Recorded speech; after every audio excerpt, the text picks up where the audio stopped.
Bonjour Eva Sass. Bonjour. On va d'abord parler du premier parti de France et de très loin, dimanche dernier, celui des abstentionnistes. On l'a dit, record absolu sous la Ve République. Il n'est pas dit que cela varie beaucoup, on l'espère, pour ce second tour. Dimanche, comment l'expliquez-vous? Et notamment cette abstention très forte chez les jeunes, 82% des jeunes qui ne se sont pas rendus aux urnes. Or, on sait que c'est l'un des viviers de votre électorat, les jeunes.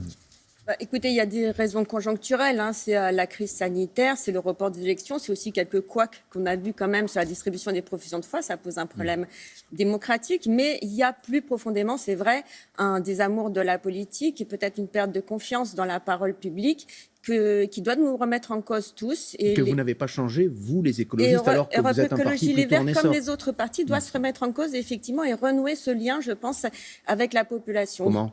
Vous avez parlé des jeunes. Je pense que d'abord, c'est important de leur faire une place sur les listes, très clairement. Bon, ça fait partie de nos orientations. Il y a beaucoup de jeunes et parfois très jeunes. Il y a une conseillère régionale qui a 19 ans. J'espère qu'elle sera élue dimanche prochain.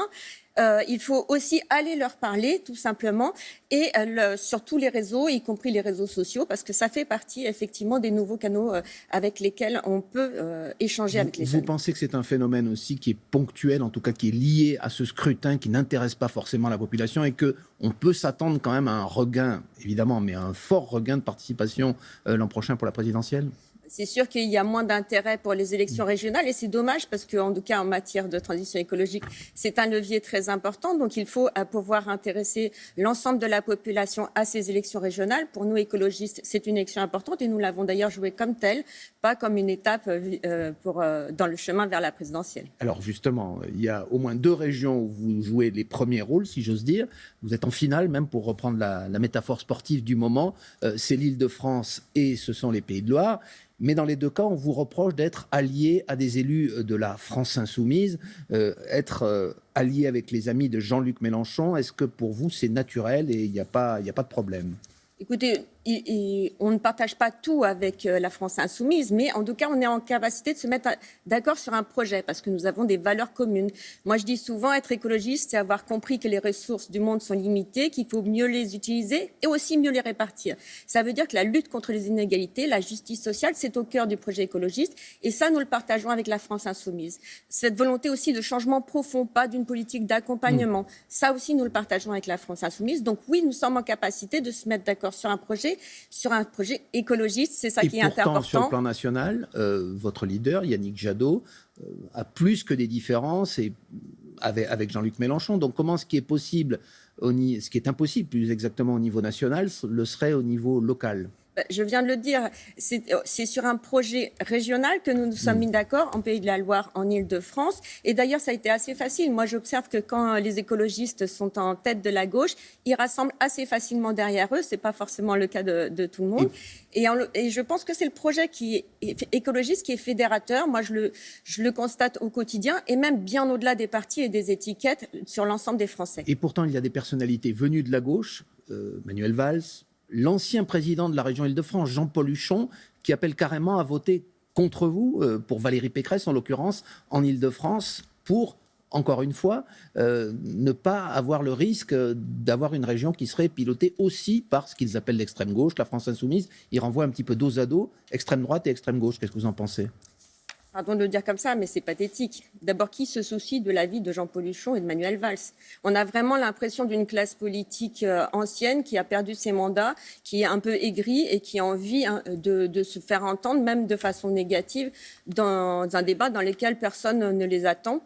Voilà. Aucun électeur, vous pensez, ne partage leur point de vue ? Alors, ils peuvent avoir effectivement une approche différente de la France insoumise. Mais une fois de plus, c'est le candidat écologiste qui est au cœur de cette élection. Et le président de région que vous allez élire en Pays de la Loire ou en Île-de-France, c'est un candidat écologiste. Donc, je pense que c'est ça qu'il faut que les gens voient.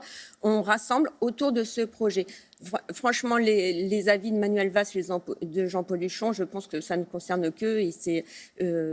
oui, aigri, pathétique, et peut-être le signe aussi d'une classe politique de l'ancien monde qui se défend, qui essaye d'exister encore et qui n'arrive pas à se voir remplacée par de nouvelles forces qui émergent dans le paysage public. Alors, sitôt les régionales passées, on en parlait tout à l'heure, l'élection présidentielle, vous êtes, ne vous en cachez pas, une partisane de Yannick Jadot. Qu'attend-il pour se déclarer alors que ne cache pas ses ambitions. Pourquoi il ne se déclare pas officiellement? Les candidatures s'arrêtent le 12 juillet, je crois. C'est ça, oui. Il va se déclarer dans le cadre de la primaire, mais comme je le disais tout à l'heure, chaque élection est importante pour les écologistes.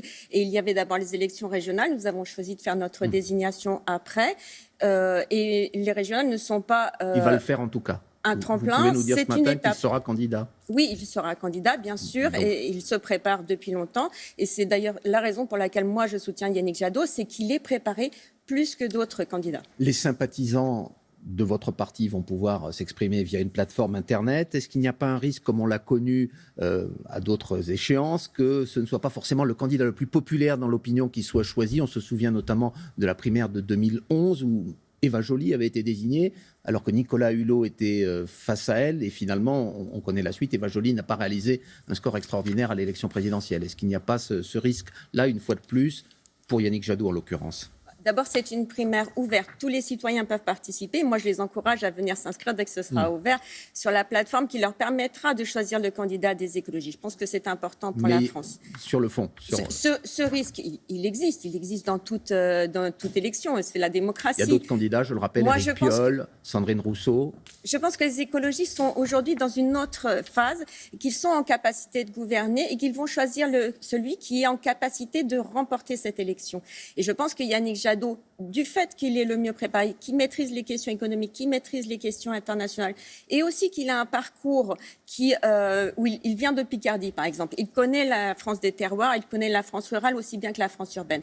Tout ça, donc, ça permet d'en faire un candidat qui est en capacité de rassembler bien au-delà de son camp et de faire le meilleur score à la présidentielle. Le groupe d'experts sur l'évolution du climat, le GIEC, on en a parlé cette semaine, prépare un projet de rapport sur le dérèglement climatique qui s'apparente à un scénario catastrophe, exode, extinction d'espèces, et ce bien avant 2050. Et on a l'impression que c'est presque déjà trop tard, qu'on peut juste corriger à la marge finalement ce qui nous attend.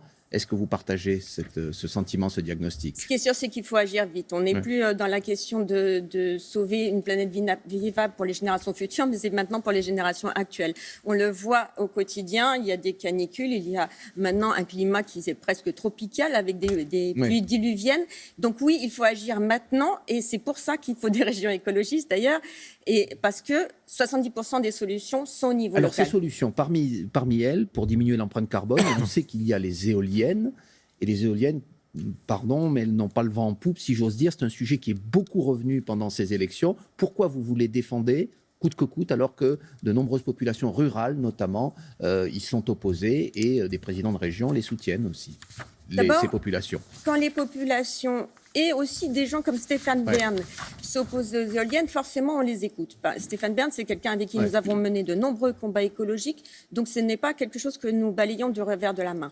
Mais maintenant, il faut bien comprendre que le choix que nous avons à faire, c'est pas pour ou contre les éoliennes, c'est pour les énergies renouvelables et contre le dérèglement climatique. C'est ça qu'il faut choisir. Et puis on le dit souvent, l'économie la plus écolo, c'est celle qu'on ne consomme pas. Donc il faut commencer par les économies d'énergie et ensuite déployer un bouquet énergétique, dont la géothermie, dont les éoliennes. Ça fait partie des solutions. On est conscient qu'il va falloir les convaincre, mais on souhaite les convaincre sur ce sujet. Eh bien, merci beaucoup, Eva Sas, porte-parole d'Europe Écologie Les Verts. C'est la suite de Télématin avec vous, Laurent. Merci.